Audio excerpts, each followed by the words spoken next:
Good day, I'm Andrea Chisholm and this is your JIS News for Thursday, February 12. Jamaica continues to benefit from its vibrant diaspora as remittances for 2014 have increased by 4.8% over the corresponding period in 2013. Foreign Affairs and Foreign Trade Minister Senator A.J. Nicholson made that disclosure to members of the diplomatic corps on Tuesday. Bank of Jamaica figures indicate that the net inflows of remittances from January to October 2014 were $1.8 billion, representing an increase of 81.3 million. Senator Nicholson also gave an update on the island's drawdown of foreign direct investments. Jamaica accounted for 14% of the 12.73 billion of the overall FDI stocks held by SIDS in 2013, receiving a total of $567 million worth of investment flows in 2013. The minister used those figures to encourage greater international investments on the island, saying Jamaica had improved its rankings in international indices. Prime Minister Portia Simpson-Miller has called for greater unity and partnership among countries to advance sustainable development for all. While addressing members of the diplomatic corps on Tuesday, Mrs. Simpson-Miller again committed Jamaica to the post-2015 development agenda.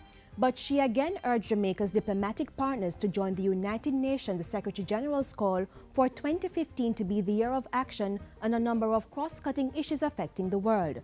These include poverty, climate change, security, and economic stability.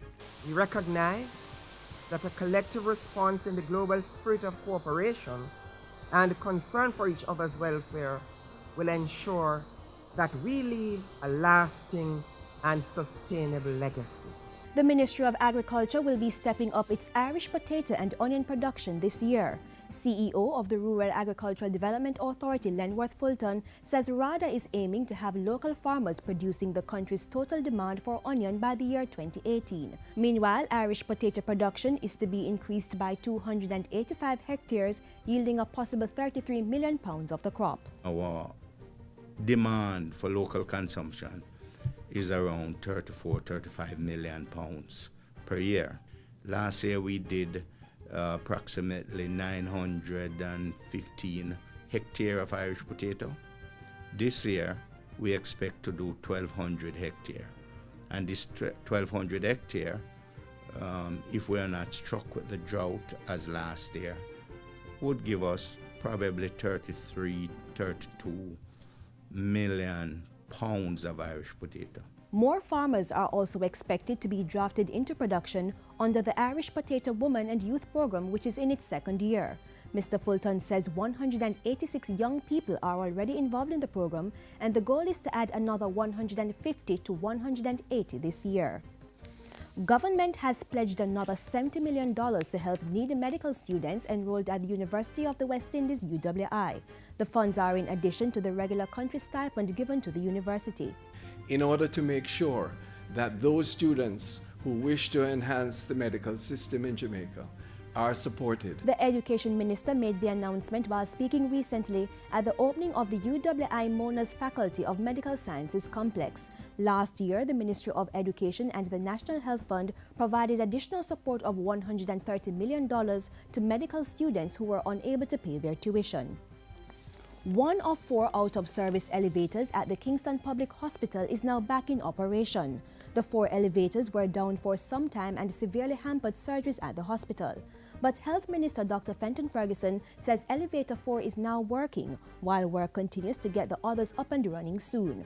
The parts for Elevator 1 and 3 are now on premises, and our expectations is that within 2 months, Elevator 1 and 3 will be up and running, and we will almost be at full capacity. Elevator 2 in the new financial year, we'll be able to work on that one.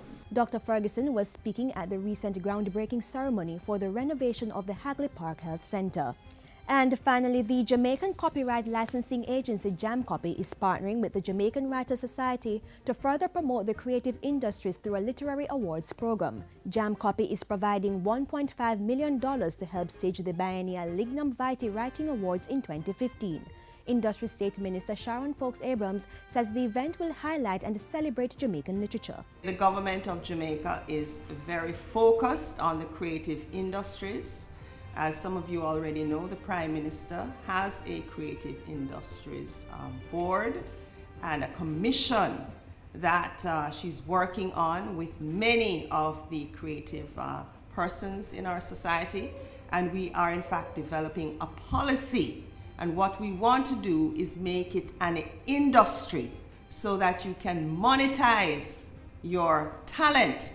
Mrs. Folks Abrams was speaking at the awards launch on Tuesday. The deadline for submitting entries is June 30, 2015, and the awards ceremony will be held in October. Participants will be vying to capture the Una Marston Award for Adult Literature, the Vic Reed Award for Young Adult Literature, or the Jean DaCosta Award for Children's Literature. And that's it for JIS News today. I'm Andrea Chisholm. Thank you for watching.